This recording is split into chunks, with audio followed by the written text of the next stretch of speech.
wabarakatuh.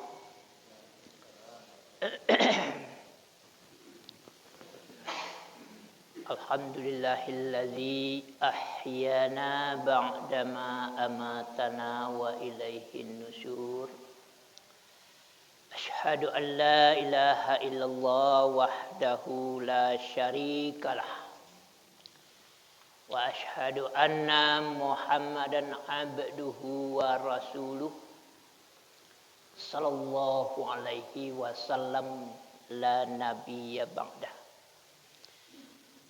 Amma ba'du, faya ayyuhal hadirun rahimakumullah. Usikum wa iyaya bitaqwallah faqad fazal muttaqun. Ya ayyuhallazina amanu ittaqullaha haqqa tuqatih wa la tamutunna illa wa antum muslimun. Jamaah subuh rahimakumullah yang saya hormati, kita bersyukur kepada Allah pagi hari ini kita masih diberi waktu, kesehatan, kekuatan dan kemampuan untuk beribadah. Salat subuh berjamaah dan kita tunggu terbit matahari dengan beberapa kajian yang insyaallah kita sampaikan pada pagi hari ini. Salawat dan salam Allahumma salli ala Muhammad wa ala ali Muhammad. Semoga Allah sampaikan untuk Nabi kita Nabi Muhammad sallallahu alaihi wasallam. Untuk kajian kita pada pagi hari ini adalah adab-adab dan hak-hak sesama muslim. Saya mengambil sumber dari Minhajul Muslimin. Maka ada salah satu bahagian pembicaraannya adalah adab-adab dan hak-hak sesama muslim berdasarkan Al-Quran dan hadis-hadis yang sahih. Dalam pergaulan hidup kita sesama muslim, dimanapun kita berada, dimanapun kita tinggal, dimanapun kita hidup, maka dalam pergaulan hidup kita sehari-hari itu ada yang perlu kita perhatikan. Di antaranya adalah adab-adab dan hak-hak kita sesama orang Islam. Sebab dalam Al-Quran itu hablum minallah wa hablum minan nas, perlu kita jaga hubungan dengan Allah dan hubungan dengan sesama manusia. Tidak sempurna kalau kita memilih satu-satu. Elok hubungan dengan Allah, tapi tidak elok hubungan dengan manusia. Atau sebaliknya, elok hubungan dengan manusia, tapi tidak elok hubungan dengan Allah. Maka kita selaku orang-orang yang beriman perlu menjaga dua hubungan. Hubungan dengan Allah dan hubungan kita sesama manusia. Maka kajian kita pagi hari ini adalah adab-adab dan hak sesama muslim, sama-sama awak. Sesama orang Islam, sesama mukmin, sesama muslim. Nah. Di antara hak-hak dan adab-adab itu ialah yang pertama membiasakan mengucapkan salam. Membiasakan mengucapkan salam di antara sesama kita. Ini mungkin sudah biasa kita lakukan. Tapi perlu yang pertama dasarnya dari Al-Quran An-Nisa 86. Wa idza huyitum bi tahiyyatin fahayyu bi ahsana minha aw rudduha. Kalau apabila kita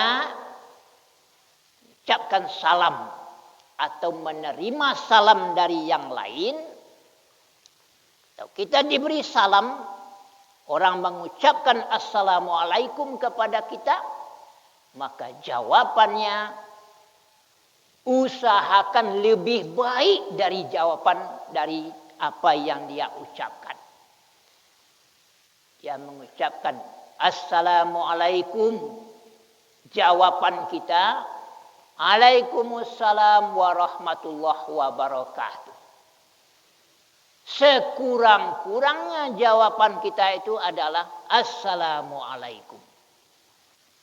Ketahui, kalau salam itu biasanya dianggap remeh, dianggap enteng. Assalamualaikum. Waalaikumsalam. Bogik bibir itu menjawab. Maka kita selaku orang-orang Islam yang sempurna, yang baik, kalau ada mengucapkan salam ke kita, jawab dengan salam yang baik dan sempurna. Jangan dianggap remeh aja salam. Padahal salam itu doa untuk kita, diucapkan oleh yang lain. Berkenaan dengan itu, ada aturan.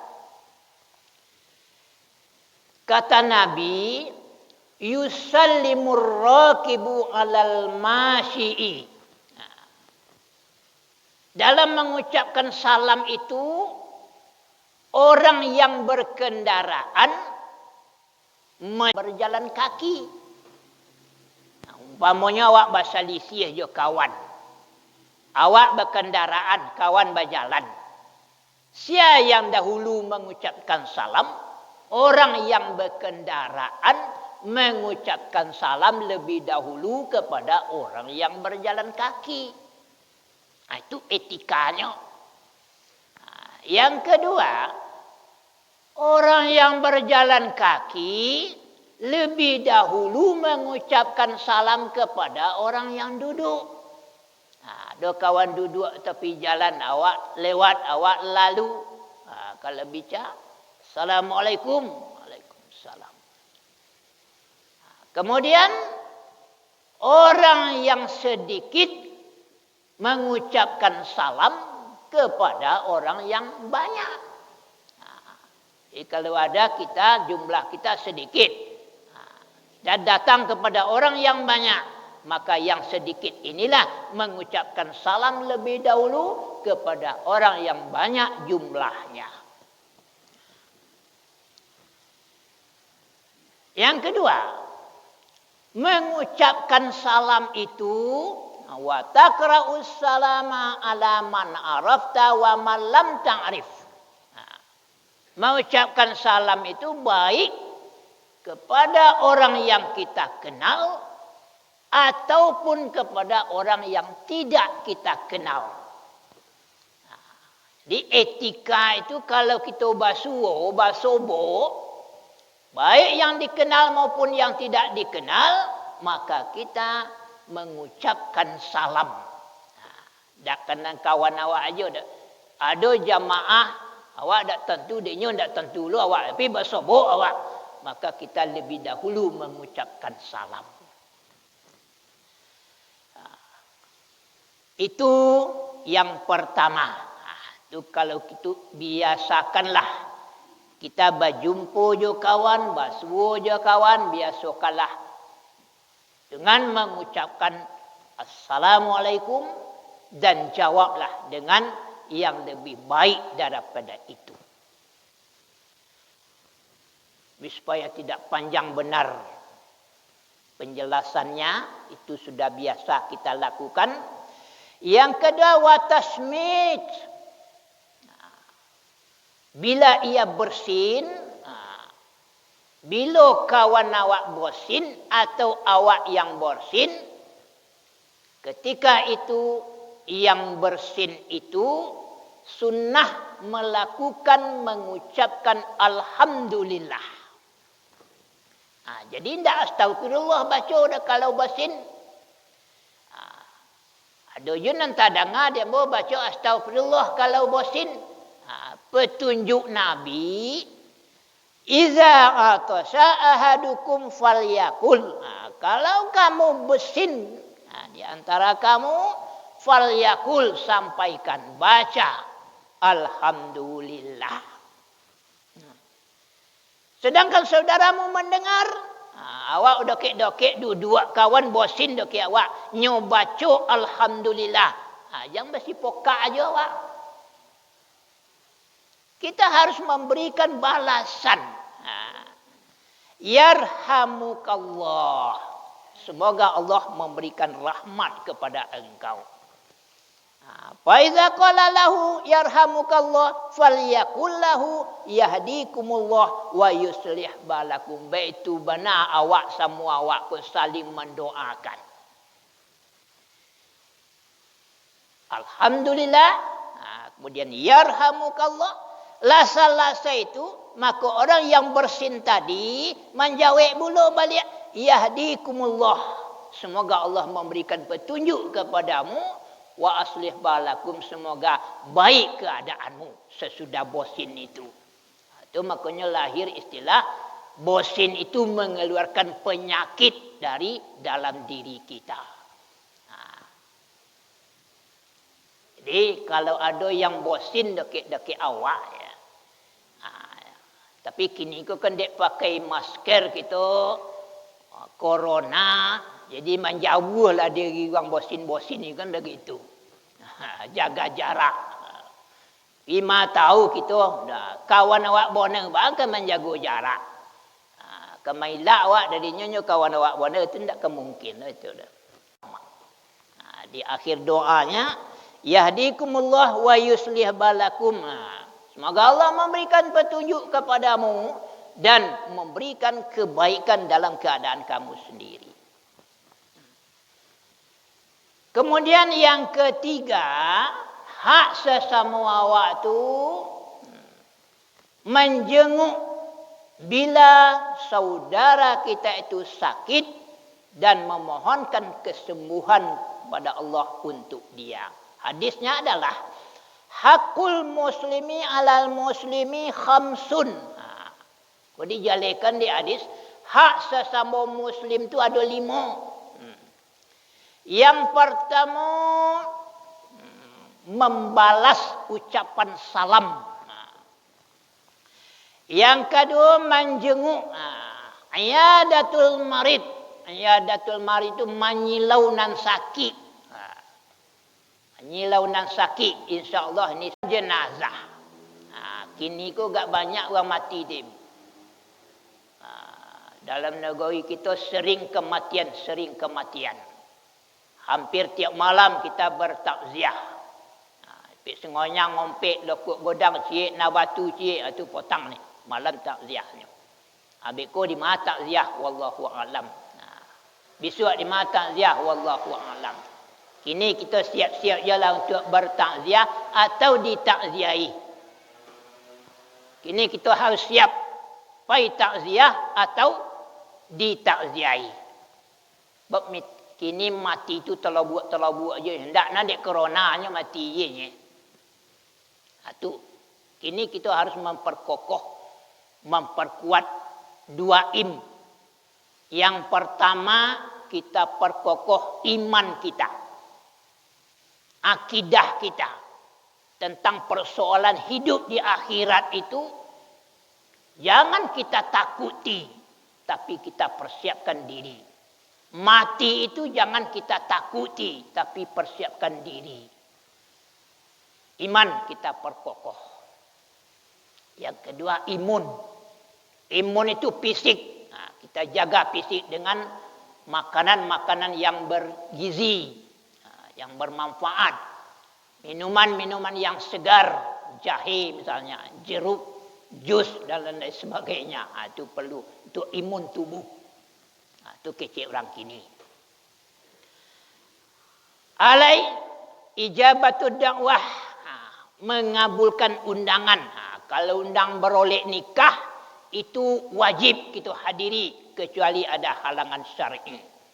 Tapi kalau undangan yang lain, cari situasi dan kondisi. Kalau letak lapang awak, kalau le sempat. Mengabulkan undangan. Wastasmitul atusi, dan menjawab bersin orang yang bersin tadi bila dia mengucapkan alhamdulillah. Kemudian yang keempat, mengurus jenazah bila ia meninggal. Jadi kalaulah mati tetangga kita, saudara kita, sanak kita, segera lakukan urus jenazahnya. Ini kan kami bedulu kalau dek kopi ndak boleh awak soto kini deh. Tu. Kalau dalam Islam yang mengurus jenazah itu ahli bait, ahli keluarga, tetangga, sanak, itu secara lingkarannya. Tapi kini kondisi, ya itulah keadaan yang kita jalani pada saat kini. Maka hati-hati je lah kita. Jangan sampai kita termasuk orang-orang yang seperti itu, mudah-mudahan. Ya. Ada nama soraknya, solat sengenek. Masjid ada, tapi tak boleh dibawa ke masjid. Kok menular lebih kawan. Itu kondisi. Kalau menurut keterangan dan macam, kalau lah mati orang, mati sodo penyakit dan ada dinyo. Mati orang ni, mati sodo penyakit dan ada dinyo. Itu yang membaca. Tapi dia, itulah ahli-ahli kesehatan kita tidak tahu pasti. Jadi mengurus jenazah itu kewajiban sesama awak. Fardu kifayah. Fardu kifayah.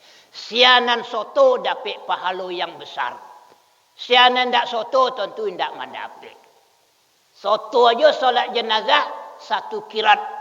Segodang bukit Uhud. Sudah soto sembahyang, soto lo main yang ke kubur.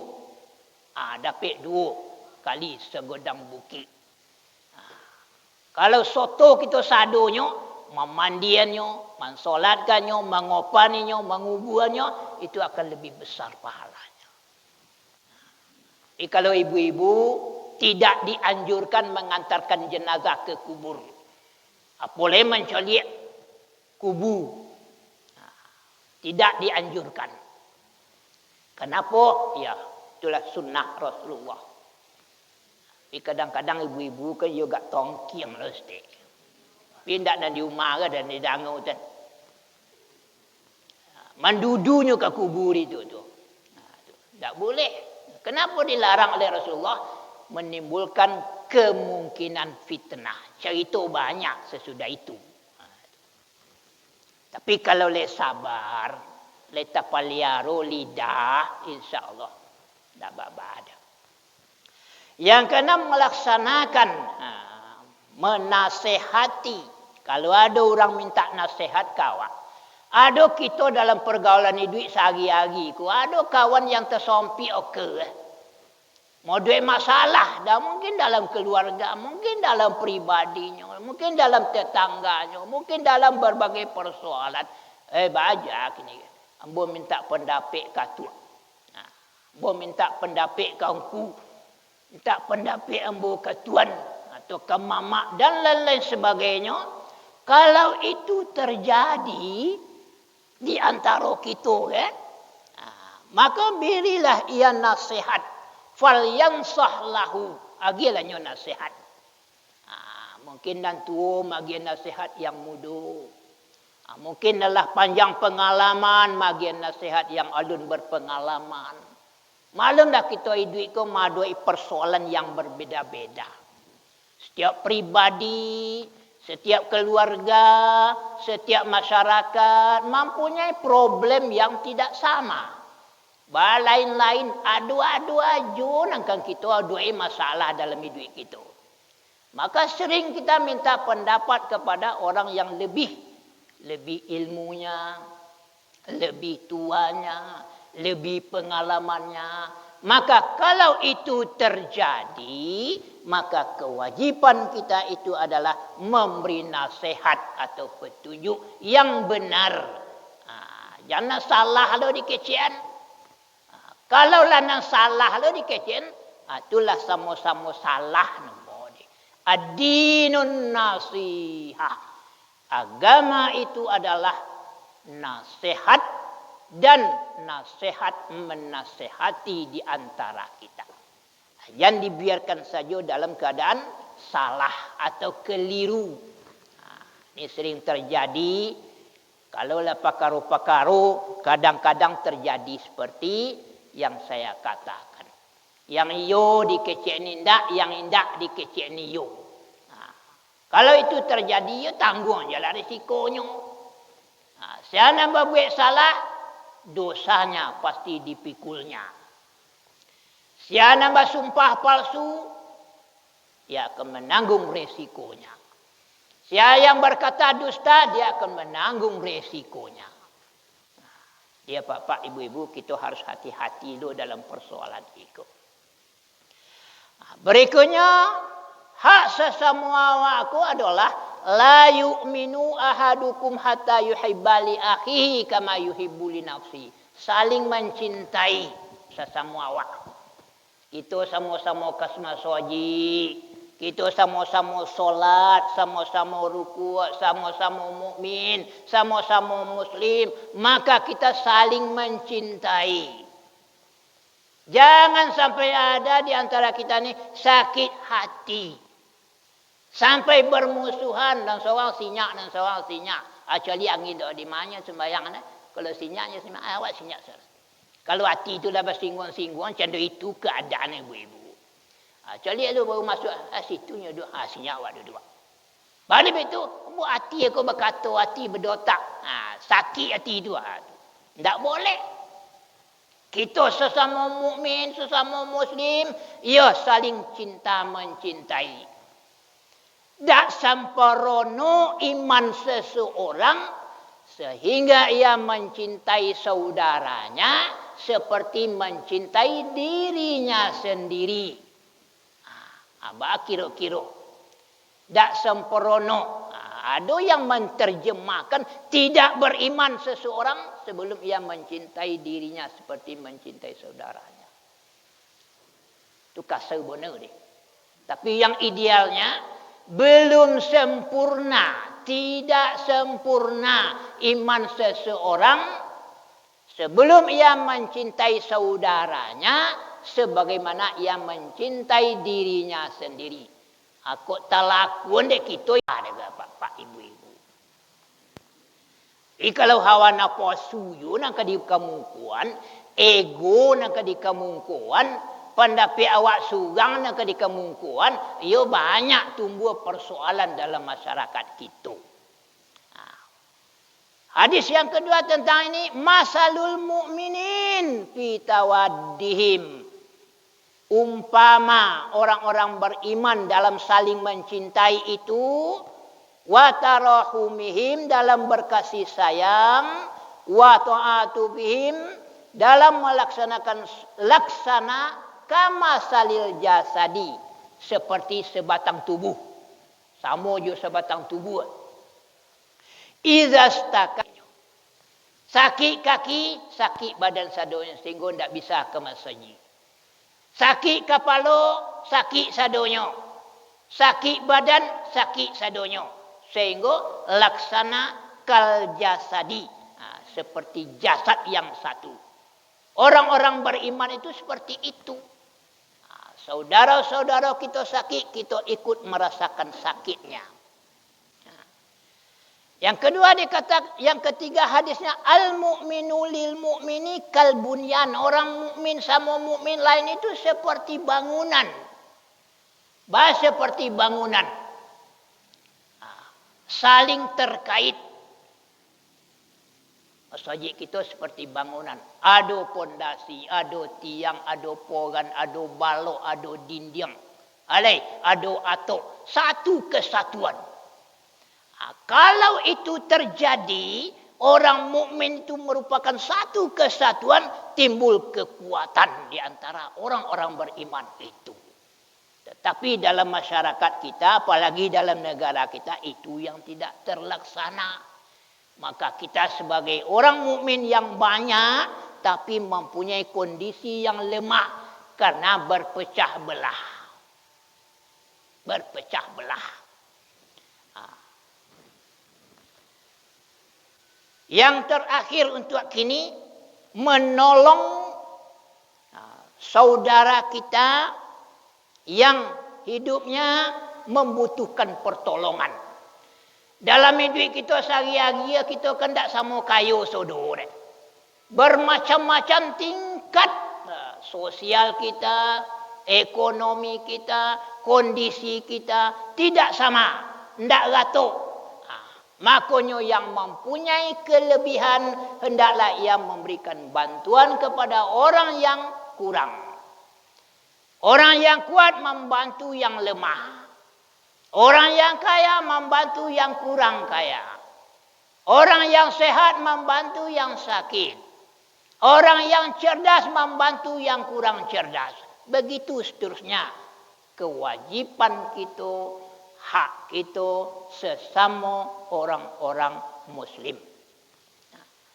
Kemudian terakhir dari penyampaian saya untuk saat ini, al-muslimu man salimal muslimun min lisanihi wa yadihi.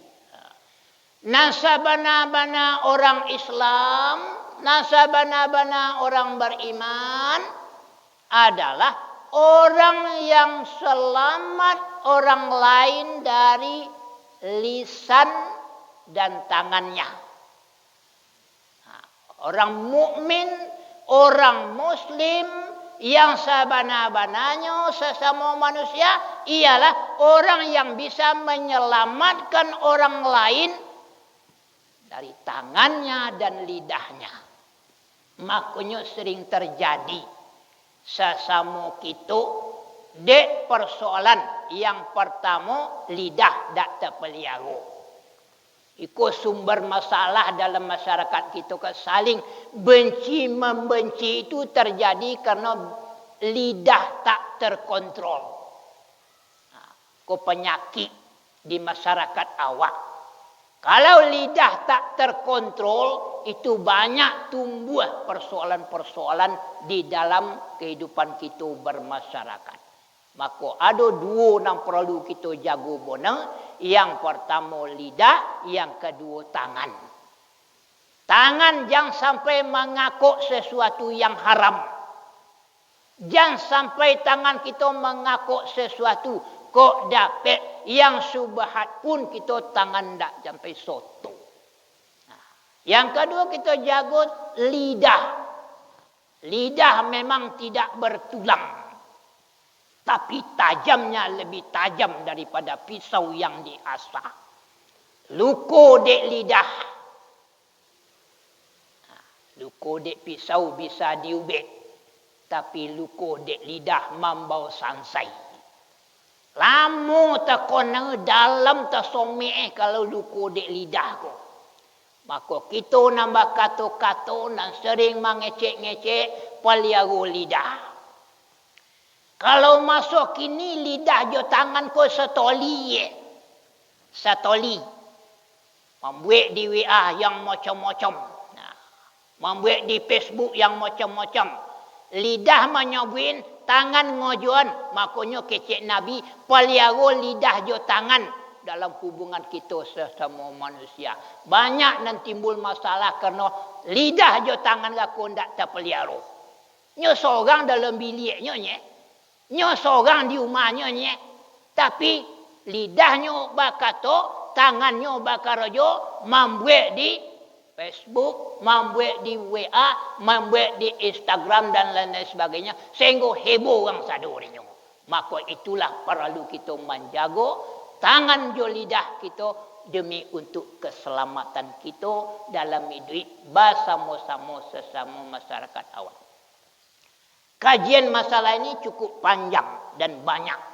Ada 24 adab kita sesama manusia, maka pada kesempatan ini baru kita sampaikan 7 hak dan kewajipan kita sesama muslim yang perlu kita jaga dan kita biasakan dalam hidup kita sehari-hari. Demikian saja untuk saat ini. Banyak maaf. Assalamualaikum warahmatullahi wabarakatuh. Alhamdulillah.